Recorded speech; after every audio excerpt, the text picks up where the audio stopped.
Assalamualaikum warahmatullahi wabarakatuh.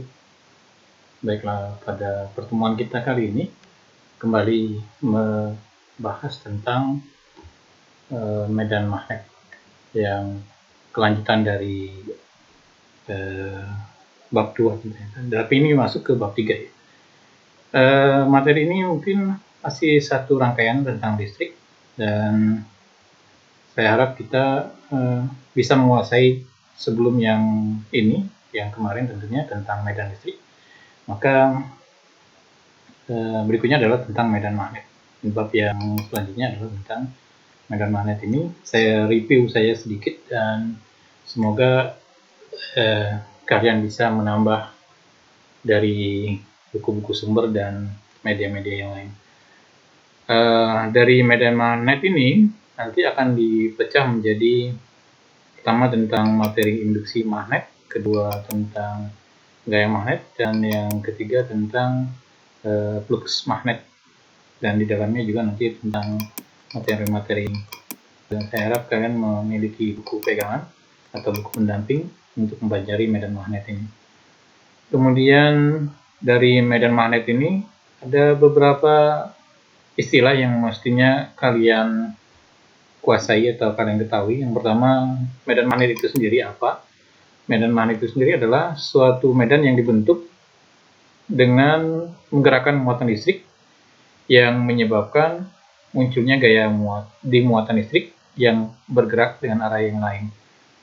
Itu yang disebut dengan medan magnet. Kemudian harus juga dipahami tentang garis gaya magnet adalah garis lengkung yang keluar dari ujung kutub yang kutub utara menuju kutub selatan.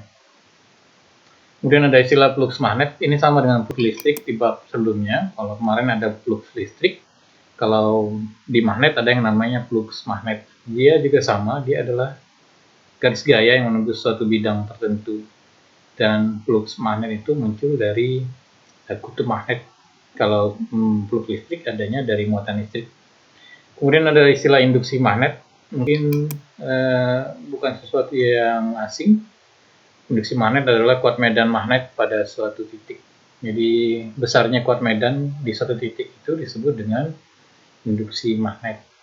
Nanti juga kalian akan menemui benda atau istilah yang namanya solenoida.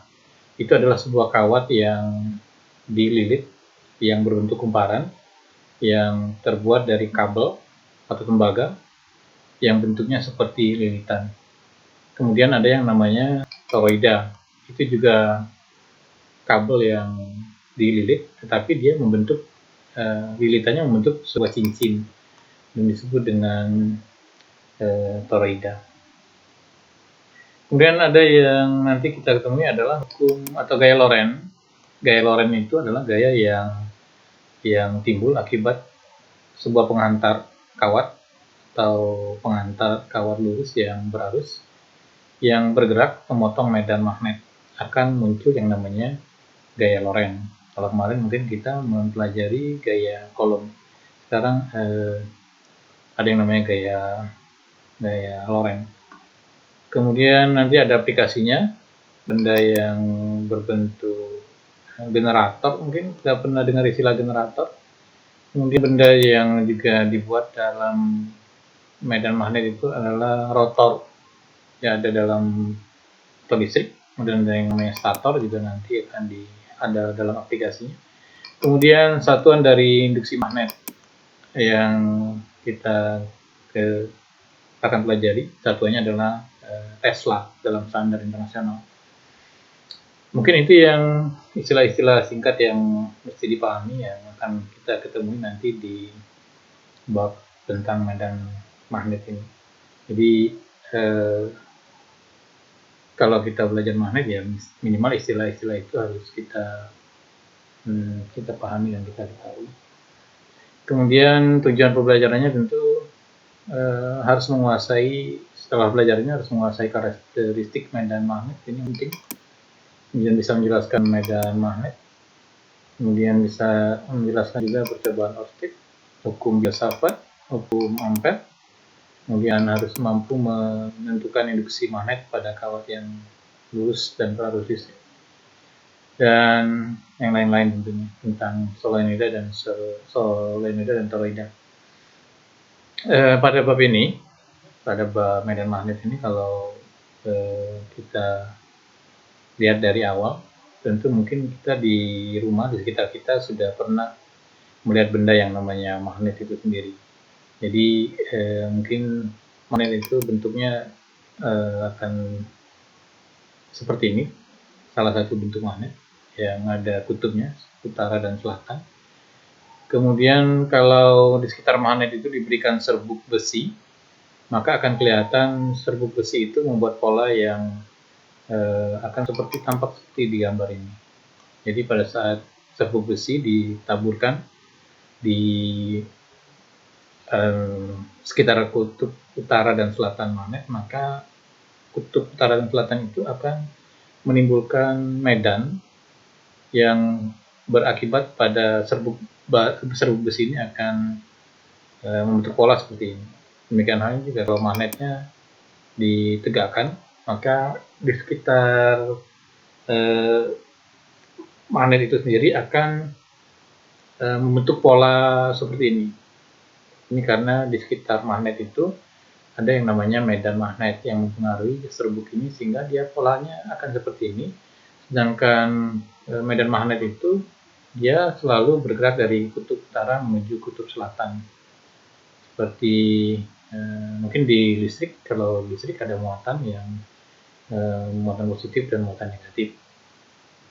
Kemudian mungkin bisa diberikan gambaran seperti ini. Arah garis gaya pada medan magnet ini digambarkan dua kutub magnet utara dan selatan. Kelihatan garis gaya yang tadi saya sebutkan, bahwa garis gaya yang timbul dari dua kutub ini adalah menyebabkan seolah-olah ada garis yang muncul dari kutub utara menuju selatan. Itu adalah garis medan magnet. Sehingga kalau dua kutub yang berbeda, ada utara dan selatan, didekatkan, maka garis gayanya akan seperti ini, membentuk pola yang saling mendekat karena dia berbeda kutub. Tetapi kalau kutubnya sama, medan magnet di sekitar dua kutub ini akan seperti saling tolak-menolak pada gambar ini.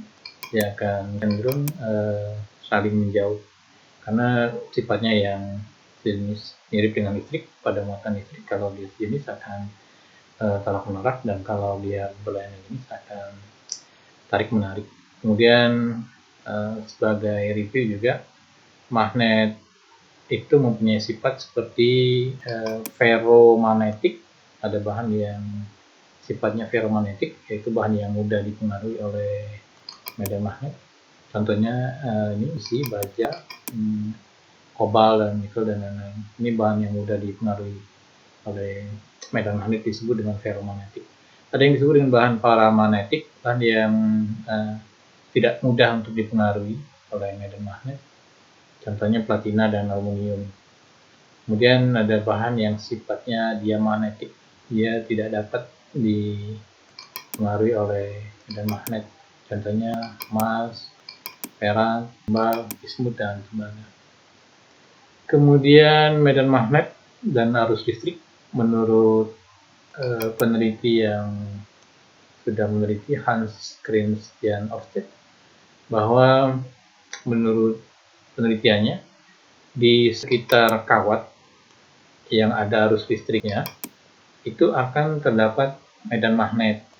Jadi kalau ada kawat lurus dikasih arus listrik, sudah bisa dipastikan di sekitar kawat itu akan muncul medan magnet. Arah gaya magnet yang menyimpang pada saat jarum kompas didekati dengan medan magnet juga menunjukkan bahwa di sekitar kutub magnet itu ada sesuatu yang mempengaruhi sehingga jarum kompas bisa bergerak. Yang pengaruh itu adalah gaya magnetnya yang ditimbulkan oleh kutub.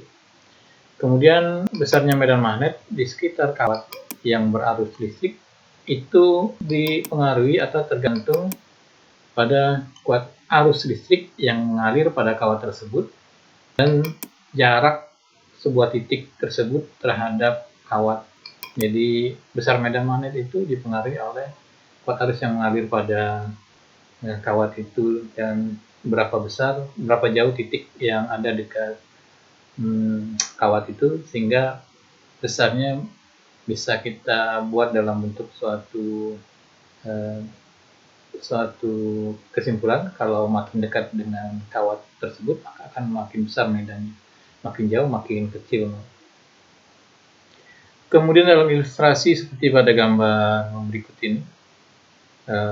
ini adalah sebuah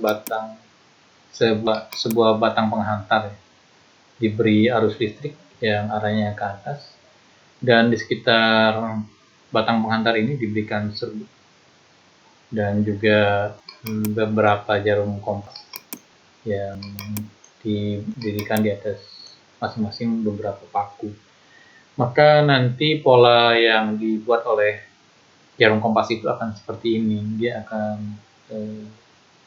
membentuk pola seolah-olah membentuk sebuah lingkaran, yang mana lingkaran itu sebenarnya adalah karena pengaruh medan magnet di sekitar kawat ini yang diberi arus listrik, dan nilainya bisa ditentukan dengan persamaan yang bisa nanti kita lihat di bagian bawah menurut hukum Biot-Savart berikut ini. Dan Biot-Savart menentukan bahwa besar induksi magnetik di sebuah titik seperti pada gambar ini adalah kawat yang diberi arus listrik, dan titik yang ada di titik P ini nilai kuat medannya bisa ditentukan dengan persamaan K kali I kali do L kali sin theta per R kuadrat.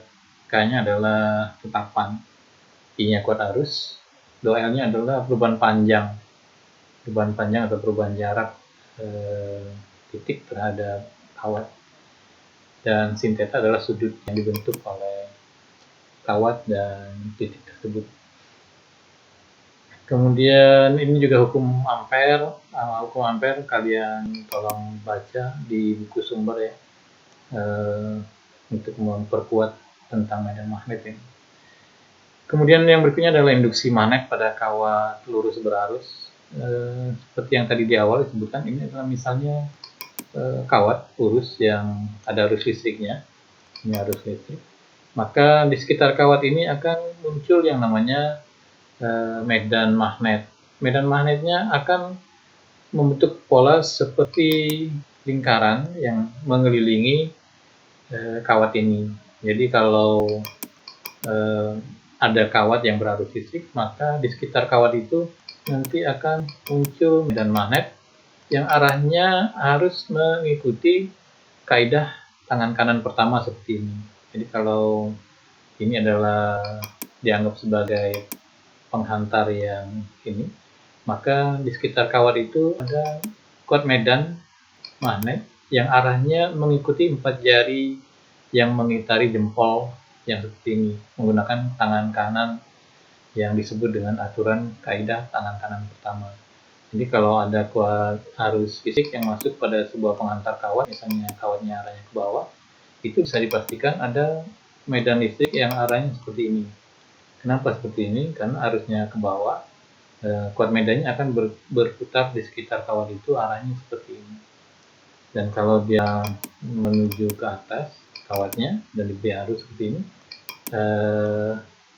maka ini yang akan seperti ini, dan ini kebalik ya, ini bukan ke sini arahnya, tapi ke sini ya. Arah arusnya ke bawah, maka arah medan magnetnya akan ke samping sebelah kiri ya.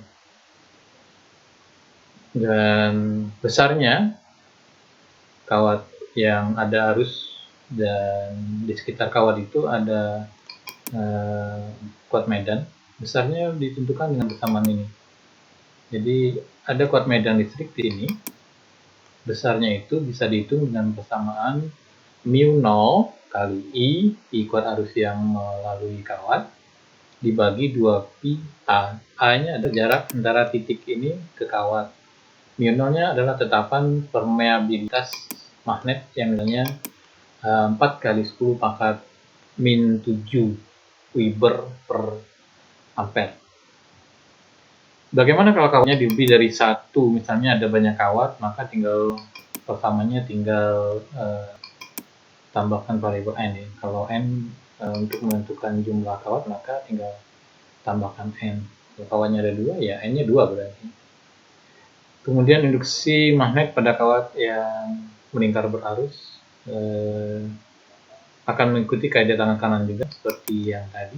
Ini saya harap kalian bisa baca di buku-buku sumber yang untuk yang kawat melingkar mirip dengan yang persamaan yang tadi. Kalau yang kawat panjang ada komponen pi di persamaan, tapi kalau untuk yang kawat melingkar tidak mengandung komponen pi yang biasanya kita tahu nilai pi-nya adalah 3,14. Kemudian pada solenoida, ini yang tadi yang disebut dengan solenoida, kawat yang melilit seperti cincin dan melingkar pada kutub magnet, maka di sekitar kawat ini pun akan muncul medan magnet. Besarnya medan magnet pada solenoida itu akan mengikuti persamaan ini. Kalau kawatnya panjang dengan panjang tertentu, maka dia dipengaruhi oleh panjang kawat itu adalah L. Kemudian kalau di ujung solenoida, berarti kalau solenoida itu ada bagian tengah, bagian tengahnya ada bagian ujung, persamanya ada perbedaan. Berarti bagian tengah, bagian pusat pakai persamaan ini untuk menghitung kuat medan yang pada bagian ujung solenoida, kita tinggal gunakan persamaan. Mu0-nya adalah tetapan persamaan dengan yang tadi, permeabilitas. Kemudian ini yang disebut dengan toroida, benda yang tadi disebutkan pada istilah yang kita baca di awal tadi. Toroida itu adalah bentuknya kawat melingkar, tapi dibentuk seperti cincin, namanya toroida. Toroida itu mempunyai kuat medan juga, maka kuat medannya akan ditentukan oleh persamaan ini. Mu0 kali I kali n jumlah lilitan ya, kalau yang tadi jumlah kawat, kalau ini jumlah lilitan. Mungkin ini adalah review singkat tentang kuat medan magnet di sekitar kawat. Saya rasa cukup review singkat dari saya. Kalian harus mempunyai buku sumber, buku pendamping yang mungkin bisa dengan teliti kalian pelajari. Kalau dengan materi review yang saya sampaikan ini tentulah tidak akan cukup, dan harus kalian tambah dengan membaca literasi sendiri, tentu yang bisa menambah kemampuan dalam menguasai kompetensi yang tadi disebutkan di awal. Demikian dari saya pertemuan singkat ini, dan saya tutup dengan Assalamualaikum warahmatullahi wabarakatuh. Terima kasih.